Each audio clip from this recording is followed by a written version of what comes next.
Entremos en el mundo de la presión intraocular. Todos tenemos dentro de los ojos un líquido que se llama el humor acuoso. Ese líquido se produce por una zona y se drena por otra, y entonces ese flujo mantiene la presión intraocular. Hagan de cuenta como si fuera un lavamanos, que si abrimos la llave, pero a la vez tiene el sifón, pues digamos ese flujo permanece constante y se mantiene una presión adecuada. Si en algún momento ese drenaje se tapa, pues entonces se va a acumular mucho líquido y esa presión va a aumentar. El humor acuoso, que lleva nutrientes a todas las estructuras, se produce en el cuerpo ciliar y se drena en el trabéculo.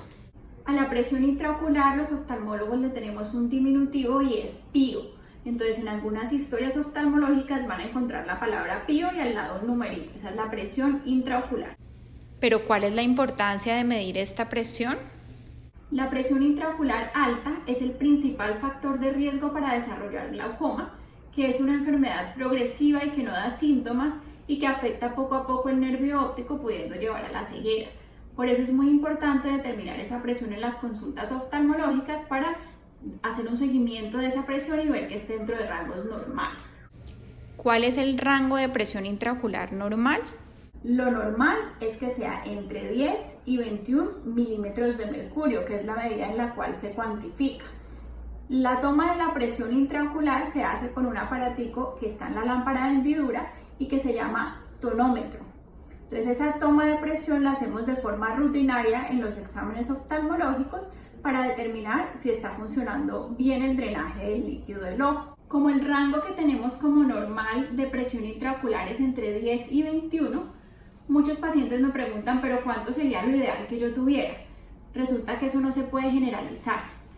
Cada ojo con cada factor de riesgo debe ser individualizado y hay ojos que están perfectos en 10, hay ojos que están perfectos en 22, que incluso es un poco más alto de lo normal, pero eso depende de varios factores como la excavación del nervio óptico, el grosor de las córneas, si tiene o no tiene factores de riesgo para glaucoma como antecedentes familiares, y dependiendo de todo eso, pues el oftalmólogo va a decidir cuál es la presión ideal para su ojo en específico.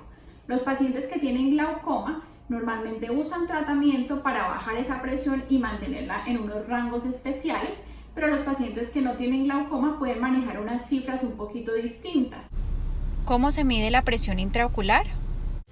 Este aparatito es con el que tomamos la presión intraocular, se llama tonómetro y lo que hacemos es poner gotas de anestésico sobre el ojo con una tinción amarillenta y ponerlo en la superficie ocular para ver lo siguiente.